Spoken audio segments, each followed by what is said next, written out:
First, as I said, I am from the Chicagoland area, so I'm super excited that we are back in Chicago doing this work, and really want to emphasize the cohort nature of Chicagoland. I know that it's a deep community with lots of sub communities within it, and I think that the localized nature of pulling businesses together in a region is really powerful to learn together, that cohort aspect of this.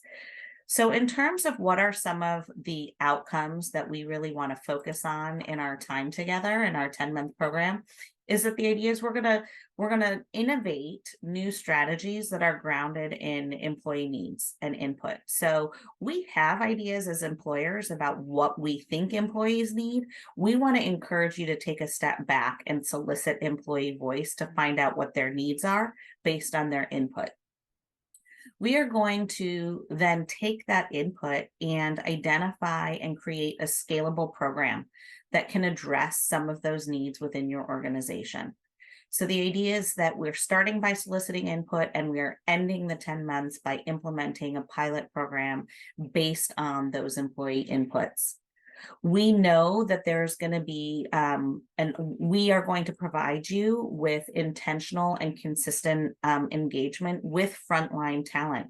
So we will bring in frontline talent from the Chicagoland area to talk about their experiences and to connect with you, build that proximity across organizations and across levels within organizations.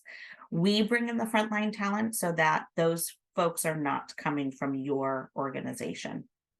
And then the idea is that we were in Chicagoland some time ago, and we want to continue to grow this group of employers who are rewiring their talent systems so that you can continue the conversation around best practices to enhance employee experience and enhance your business case.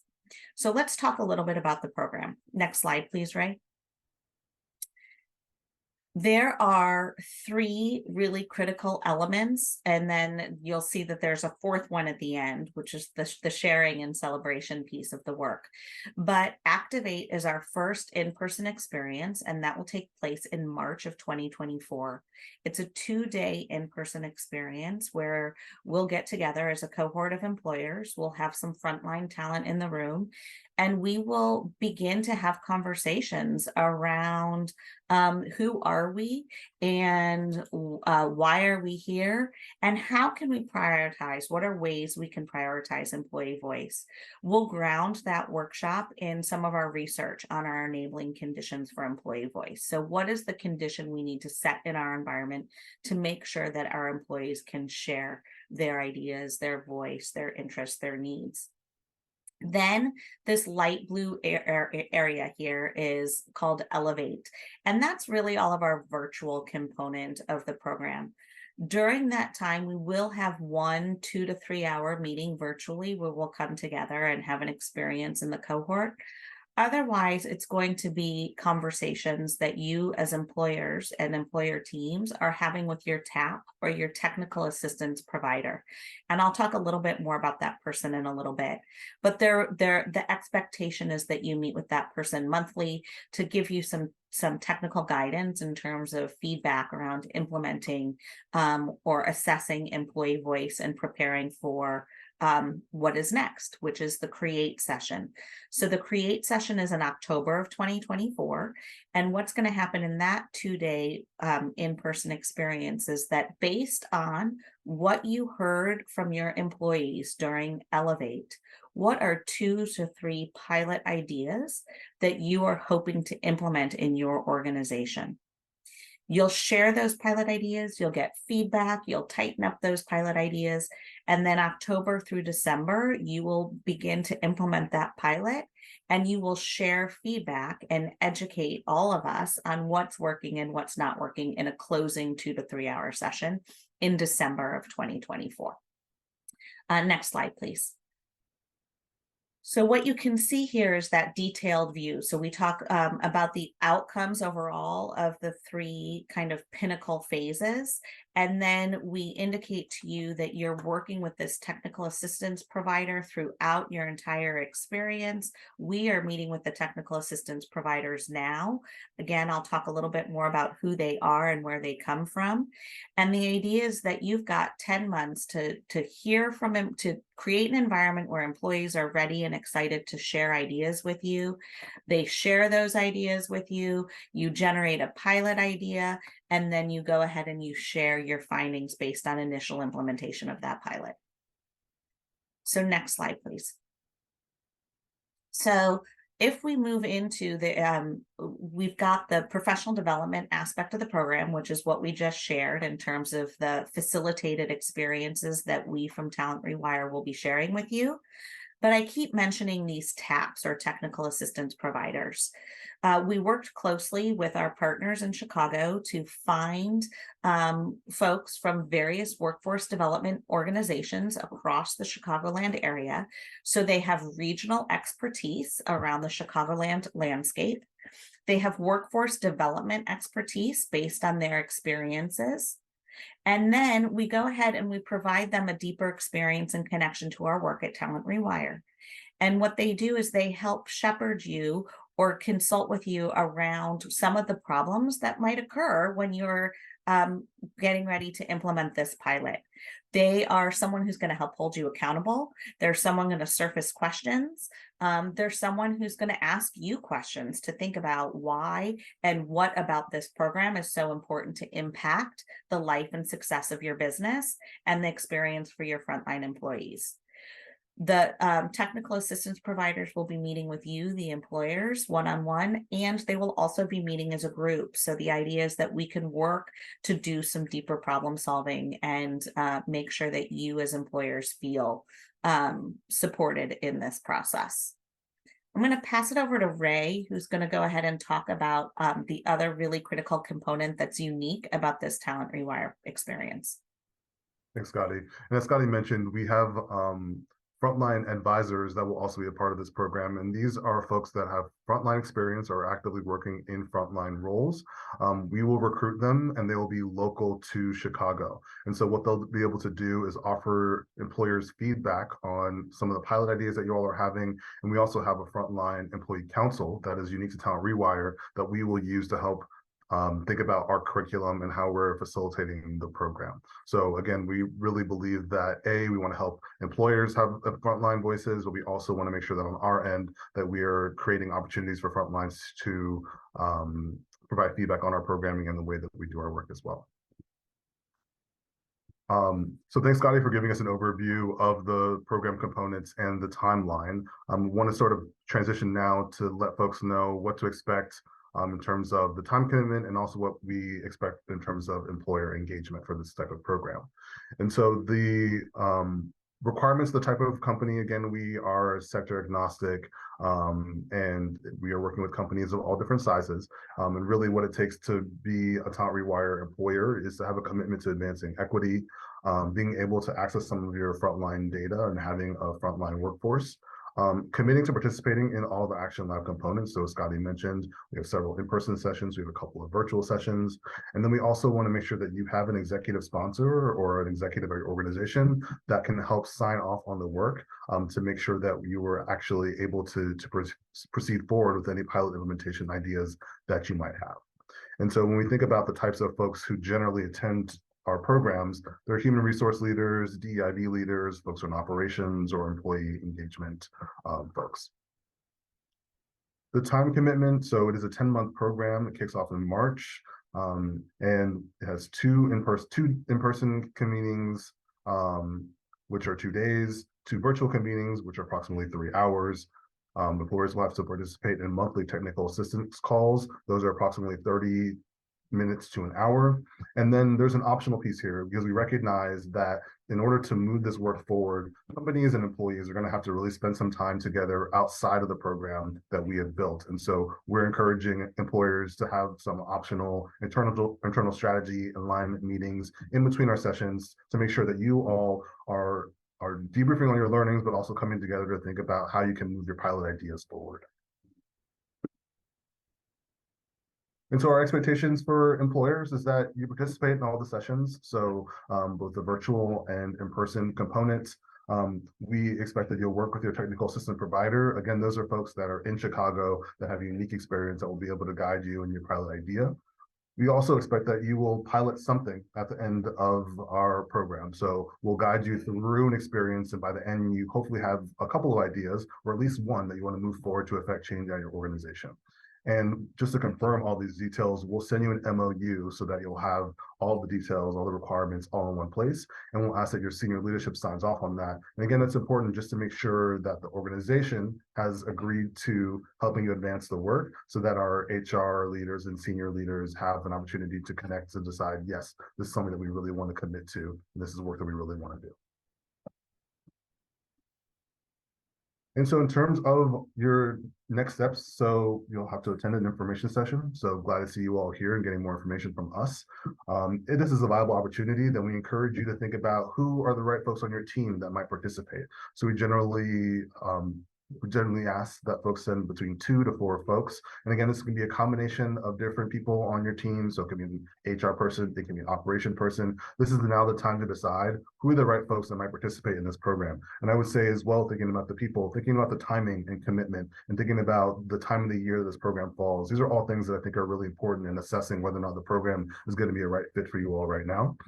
And then if you all say, yes, we want to do the Talent Rewire Action Lab, which we hope that you do, there's a registration form on the website. It's in the same place where you signed up for this session. I'll put the link in the chat in a second. But you just go ahead and register and say, yes, I'm interested. And we will be happy to have you, and we'll send more information there. Again, as I mentioned earlier, it's really important that we have that executive buy-in. So we want to make sure that your leadership are aware of the program and that they sign off on it. So that way you can implement your ideas and know that you have support to do that. And so again, we'll have an MOU that will require for you to submit and complete that sort of acknowledges that need for the executive buy-in. And so with that, that's all the information that we want to share with you all up front, but certainly understand there are going to be some questions. And so want to pass it on to the group to answer any questions you have about the program, about the experience, about Talent Rewire. We also have Cindy here from the Chicago Workland Force. And Cindy can also answer any questions about sort of the event space or other experiences. Cindy has participated in other Talent Rewire programs in the past. So as Scotty mentioned, this is a return for us back to Chicago. And so we're excited and want to open it up for any questions that you all have for us.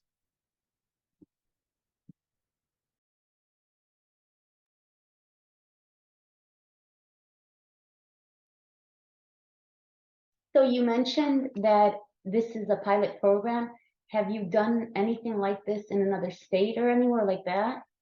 Oh, great question, Anissa. We have done this work in other places around the country. We've modified it slightly, but the pilot piece is what you design based on what your employees tell you is necessary to improve retention and to attract new folks to your organization. So that's the pilot aspect of this. Last year, we did a focus session on the first couple days of this experience in San Diego, but we've done the Innovation Lab, which is the older version of this Action Lab, a handful of times, and one time was in Chicago. Okay. Now, obviously, it's based on the company and the employees' input, but did you have anything like worth noting from the prior experiences that you have? Yeah, in our research, we have lots of different pilot programs that people have tried through this work, and where they found successes and where they found struggles and learn from those to keep moving forward. So we will share those examples without a doubt when we are working together. They're different stories, right? So one story is working with a larger company that we worked with in Arkansas Tyson Foods, and they had on their plant floor a number of employees who spoke many, many, many different languages. And what they found was that it was impeding business in terms of communication, but it was also impeding experience outside of work for those frontline employees. So what Tyson Foods did is they brought in English language tutors during the workday for employees to provide greater access to not just improve in communication and work, but to create opportunities outside of the workplace. So they share that story and how they implemented it and what they learned about it. And then they talk about some of those successes from the employees. And then they actually have a business value return on that example pilot. So that's just one, but we have organizations from across the country who've tried different kinds of pilots to think about improving retention specifically, but also in terms of attracting new employment to the work. I can just jump in. Oh, go ahead, Cindy. I'm sorry. I was just going to give specific examples from the first lab that we did. And the first lab, just so you all know, is specifically targeted for hospitality and retail sector employers. However, we wanted to really extend that opportunity to all sectors this time around. Some of the pilots that were actually implemented the first time around were reviewing their job descriptions and how they really spoke to potential frontline workers, what kind of reviewing their benefits packages, removing grooming standards. Some had supervisor training programs, mentoring programs. There were also ways on how they communicated their benefits packages to their frontline workforce, really thinking of really great ways to embed that information all the way from top down. So those have been really successful. And I do want to make sure that the employers that are on the call are aware that the technical assistance providers are there to help you along this way. You are not doing any of this alone. We will be guiding you throughout the entire process and answering any questions that you have. And that's why that situation or that process is in place, so you don't feel like you're on your own doing this work. So for instance, let's just say that we had a similar program for ESL, which doesn't really apply for me at the current situation I'm in, but let's just hypothetically say, would you connect me to ESL providers? Like, what would the technical assistant be? Like, how much involved are they in the process? Scotty, correct me if I'm wrong, but the technical assistance provider or coach will help you in any way that you need as best they can. If we do connect quite often to community-based organizations to help fulfill the needs that you have as an organization. So if there is one specifically targeting training programs for ESL, by all means, we'll look for that. But that's one of our roles, is not only to help guide you with the pilot process, but also to provide resources within the community, as well as any additional research or programmatic information. Okay, thank you so much. Mm-hmm.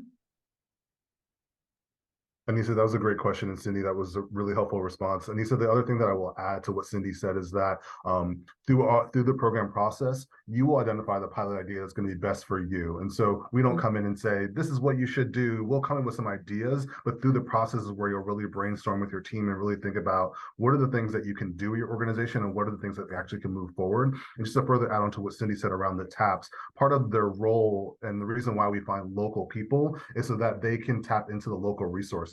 So we're hoping that the TAPs really have a good understanding of the field, of the resources available, and can help connect you to those. So that's part of the TAPs responsibility and role, is to support you in your process and be a thought partner, but also to help you think about what resources in the local community that are available for you to connect with.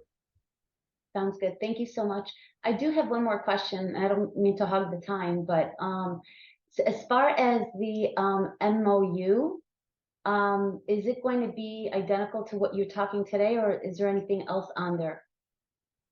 Everything that we've talked about today is what's going to be covered in the MOU. So the MOU, it is an MOU, but it is not It is not a super formal contract. It is really just to outline what the program components are. And so we put the virtual dates, the in-person dates, we put the expectations around working with the TAP, and really we lay all that out so that you're able, sort of as an HR person, operation person, to go to your senior leadership and say, hey, I want to do this program, and here are all the components that are a part of it. And so the MOU is really just designed to lay out what we're expecting for employers if they participate and join.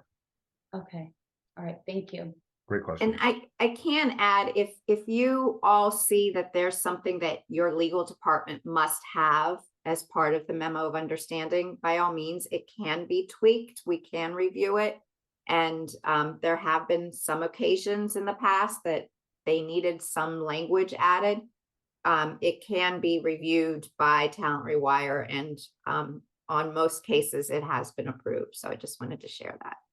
And I also want to share that if, you know, we will be working with your talent system in some ways, and you will not be sharing any proprietary information with other organizations. I want to make sure that's very clear, that that is your information, your data. We may help you look at your data in different ways from a disaggregated process, but you will not be sharing any specific data with other companies, just to clear that too.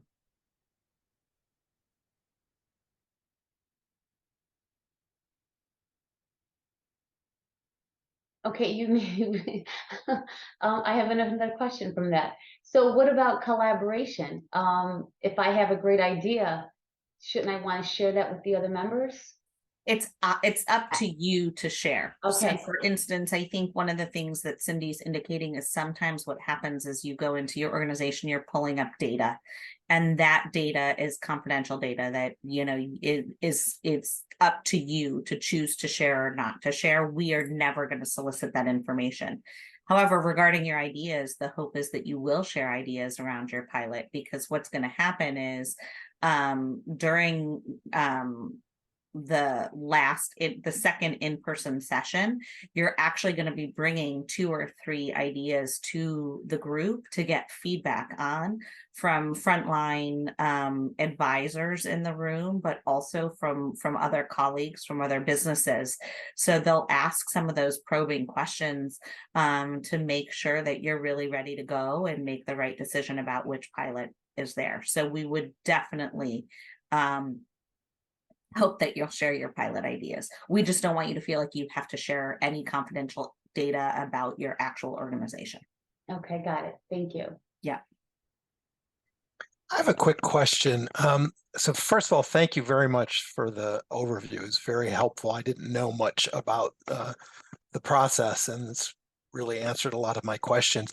What struck me most as unique and really highly potential value add are the frontline advisors. And I'm just curious how you source them.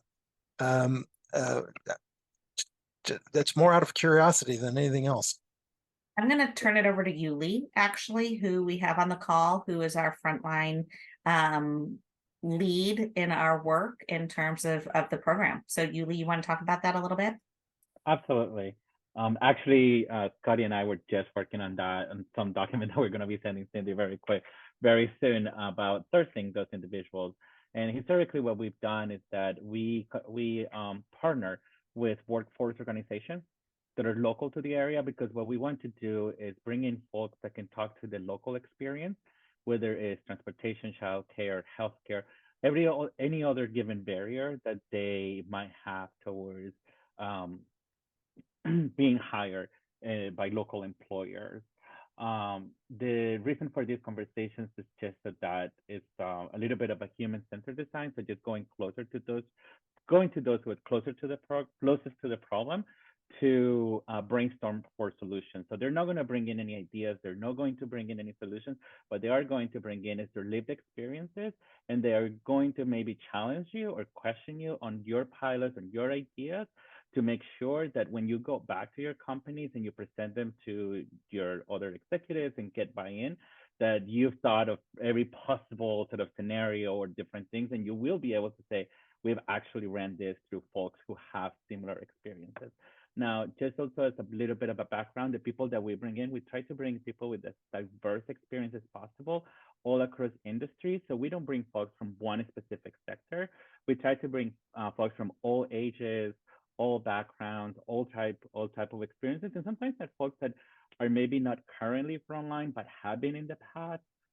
People who are currently employed or are unemployed, people who have gone through the legal system, who have experienced homelessness, veterans. Like this is all sort of like we try to cast as wide as a net so we can bring as many different perspectives into the room as possible. So thanks, Uli, that really helps. In Chicago, the workforce organizations that we have used and will continue to use to help find those who are experiencing barriers to employment or who can make a really good, who can share their stories, right? Their journeys. And we've worked with North Lawndale Employment Network, Perscolas, 1 Million Degrees, Year Up, and that's just to name a few. So it comes from a variety of sources. And I can honestly tell you, having them in the room in these sessions, it really provides a light bulb moment for the employers and really casts a light on the issues at hand. And if anything, it really bridges the gap between the frontline worker and the staff that is working from those specific employers. Well, what I find so compelling about it is I can't tell you over the years how many focus groups I've done with internal stakeholders, and I think they're of great value. Yet this is really unique in that there's a different power dynamic when the folks who have a vested interest in, whose only vested interest in is having an external employer do better, who's not their employer necessarily. So I find that really exciting. And that is one of the power dynamics that we try to mitigate with by bringing folks that are not from the companies themselves, so they can speak more freely. They can, and in the past, like normally because we do bring local people, we ask them, have you ever worked with this employer? Would you feel comfortable talking to that employer? If they have, that's wonderful, because at least they're no longer there, but they have that experience. So if you know, if we get lucky and we get somebody like that, I feel like that could be a great resource as well. But yes, to your point, that usually helps us mitigate some of those power dynamics that come into play.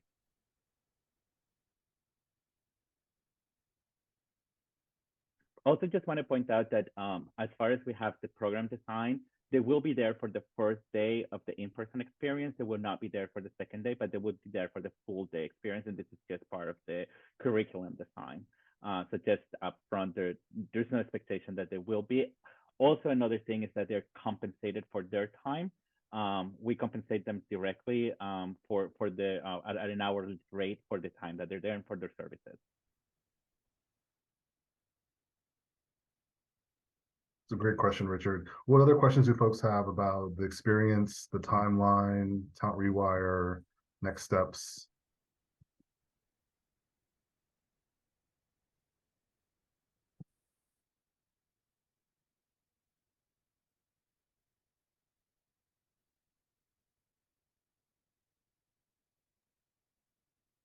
Want to create space for folks to ask any other questions. We will be here, but want to also give folks time back if that's helpful as well. The registration website I put in the chat, I will go ahead and drop it again so that you all have it. And registration is open now. So if you have any questions, feel free to follow up with us. I'll be sending an email following the call with information captured here, as well as a recording of the video and the slides, so you have all that information. And we will stay on the line to answer any other direct questions that folks have. But if there are no other questions, feel free to drop off, and hopefully we'll see you at the Action Lab in March. Thanks, everyone. And I also put my email in the chat in case you have any additional questions. Thank you all. Thank you. Thanks, everybody. Bye. Thank you. Take care.